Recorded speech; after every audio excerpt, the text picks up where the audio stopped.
Assalamualaikum warahmatullahi wabarakatuh. Selamat datang di CH Aziza Channel. Jangan lupa like, comment, and subscribe. Terima kasih. Halo adik-adik semua, Assalamualaikum. Ketemu lagi dengan Kak Aziza. Kali ini Kak Aziza akan bercerita tentang Rusa, si Anggun yang gesit, karya Kak Melvi Dwideska dan Kak Komarudin. Buku ini diterbitkan oleh penerbit Zikrul Kids. Ayo adik-adik, simak dengan semangat ya. Adik-adik, coba lihat. Rusa-rusa itu makan rumput begitu lahapnya. Mereka terlihat sangat anggun.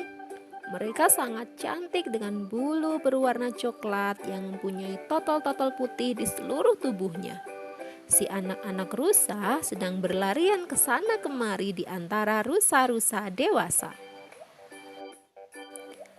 Di alam bebas, rusa menggunakan penglihatan, penciuman, dan pendengarannya untuk bertahan hidup dan menandai musuhnya.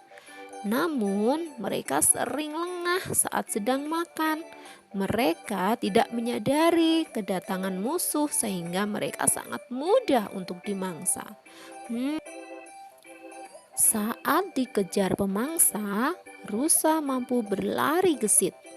Rusa berlari lincah dengan gerakan zigzag yang membingungkan karena bobotnya yang sangat ringan. Pemangsa pun kesulitan menangkap rusa. Rusa memiliki kecepatan berlari 64 km per jam loh. Bahkan mereka mampu melompat sejauh 4 hingga 6 meter. Akan kumangsa kau. Akan kutangkap kau. Wih, gak kena. Adik-adik tahu tidak? Rusa memiliki kemampuan yang baik dalam menyesuaikan diri dengan lingkungan baru.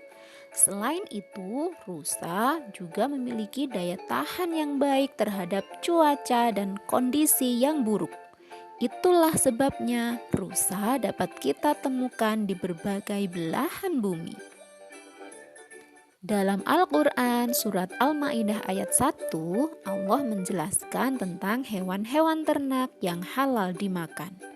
Nah adik-adik, salah satu hewan ternak tersebut adalah rusa loh. Peternakan rusa terbesar ada di Selandia Baru. Jenis rusa yang diternakan dinamakan red deer atau Cervus elapus. Rusa adalah kelompok hewan mamalia atau hewan menyusui dari keluarga Cervidae. Rusa memiliki tubuh yang kuat dan lentur. Kakinya panjang dan ramping, terbungkus otot-otot yang kuat sehingga mampu berlari dengan cepat. Adik-adik, di alam bebas, rusa sangat aktif mencari makan pada pagi dan sore hari. Sementara siang dan malam harinya, mereka gunakan untuk beristirahat. Rusa biasanya makan rumput, ranting, kulit pohon, dan akar tumbuhan. Rusa sangat suka hidup berkelompok. Namun, rusa jantan dan rusa betina hidup terpisah hampir sepanjang tahun.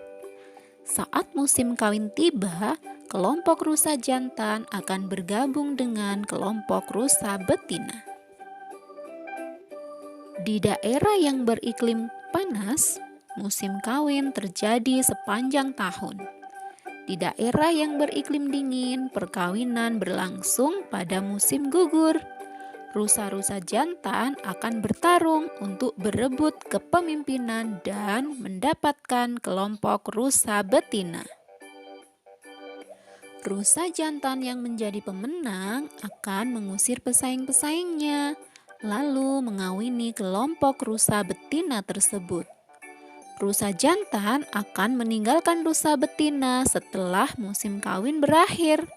Ia akan bergabung kembali dengan kelompok rusa jantan. Adik-adik pernah mendengar kata ranggah? Mirip nama orang ya? Tahu tidak? Rangga adalah nama lain dari tanduk rusa. Pada sebagian besar spesies, tanduk hanya dimiliki oleh rusa jantan. Namun, pada semua rusa kutub, baik jantan maupun betina memiliki tanduk yang bercabang. Rusa jantan pemenang mempunyai tanduk yang terlihat sangat mengagumkan di mata rusa betina. Adik-adik, sudah pernah melihat tanduk rusa? Tanduk yang besar dan bercabang dimiliki oleh rusa tua. Nah, ukuran tanduk ini menunjukkan umur rusa jantan dan kedudukannya dalam kelompok. Tanduk rusa tersebut tumbuh dari bantalan bertulang yang terdapat di bagian atas kepalanya. Tanduk rusa yang bercabang ini menyebarkan bau wangi untuk menarik perhatian rusa betina. Selain itu, bau tersebut juga berfungsi untuk mengancam rusa jantan lain agar tidak mendekat. Bau tersebut dihasilkan oleh kelenjar yang terdapat di bagian mukanya. Selain untuk menarik perhatian rusa betina, tanduk pada rusa jantan juga berfungsi sebagai alat pertahanan diri dan penanda wilayah. Tanduk rusa ini terbuat dari kalsium dan dilapisi kulit tipis seperti beludru yang disebut velvet. Tanduk rusa tumbuh dengan bentuk yang berbeda-beda dan mengalami pergantian di setiap tahunnya. Di daerah yang beriklim dingin atau subtropis, tanduk rusa akan patah saat musim dingin berlangsung dan tumbuh kembali pada awal musim panas. Rusa muda memerlukan waktu 5 tahun untuk menumbuhkan tanduk bercabangnya sampai lengkap. Tanduk baru tersebut dilapisi velvet. Velvet tersebut berfungsi menyediakan makanan dan oksigen untuk pertumbuhan tanduk. Ayah, tandukku masih kecil sekali. Adik-adik, rusa mulai diternakan manusia sejak 3000 sebelum Masehi. Rusa diambil dagingnya, kulitnya, tanduknya, serta tenaganya.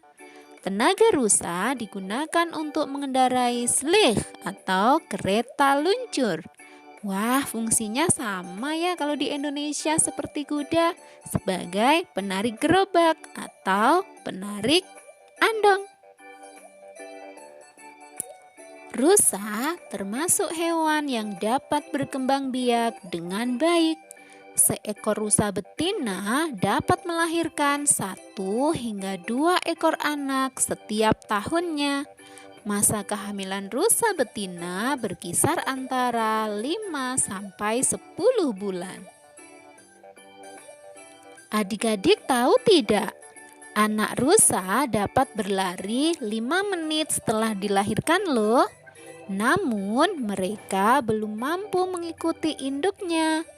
Induk rusa meninggalkan anak-anaknya di semak belukar dan selalu pulang untuk menyusui anaknya pada pagi dan sore hari. Banyak sekali manfaat yang dapat kita peroleh dari rusa yang diternakan. Selain rasa dagingnya yang enak dan empuk, tanduk dan kulitnya dapat dimanfaatkan untuk membuat hiasan dinding. Bahkan untuk obat tradisional. Hebat bukan? Nah adik-adik, ternyata rusa bukanlah makhluk yang lemah. Rusa sangat gesit dan handal dalam menyelamatkan diri dari pemangsa.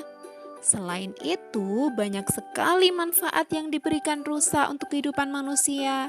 Semoga kita tetap bisa menjaga kelestarian mereka ya. Kita tidak boleh memburu dengan liar. Kita harus melestarikan dan mengembangbiakannya. Setuju adik-adik semua? Rusa termasuk hewan liar yang berkuku, seperti kuda, keledai liar, sapi, domba, dan kambing.